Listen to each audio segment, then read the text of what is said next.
IVF test tube baby. దాంట్లో ఏంటంటే ఈ ట్యూబ్స్ తోటి మనకి సంబంధం లేకుండా తయారైన ఎగ్స్ని మనం బయటకు తీసి అట్లానే స్పర్మ్స్ని బయట డిష్లో కలిపి దాన్ని ఎంబ్రియోస్ ఫార్మేషన్ అయిన తర్వాత అప్పుడు మనం ట్రాన్స్ఫర్ చేస్తాం. దీని ద్వారా ఏం జరుగుతుందంటే 7 స్టెప్స్ అనేది మనము మన కంట్రోల్లోకి తీసుకుంటాం. 7 స్టెప్స్ ఏంటి అంటే ఎగ్ క్వాలిటీ అనేది తయారైన తర్వాత మనం మైక్రోస్కోప్ కింద చెక్ చేసుకోగలుగుతాం. దాంట్లో M1, M2 అనేది గ్రేడింగ్ అనేది జరుగుతుంది.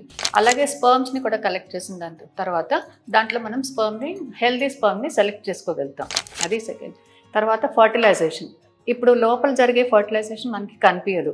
ఇప్పుడు ఐవీఎఫ్లో చేసే ఫర్టిలైజేషన్ అనేది టెస్ట్ ట్యూబ్ చిన్న ట్యూబ్లో జరుగుతుంది కాబట్టి అది ఎంబ్రియాలజిస్ట్ అనేది అసెస్ చేసుకోగలుగుతారు.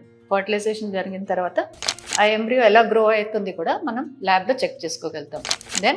దాని తర్వాత మనం ఇంప్లాంటేషన్ కోసం లోపలికి మనం ఎంబ్రియో ట్రాన్స్ఫర్ చేస్తాం.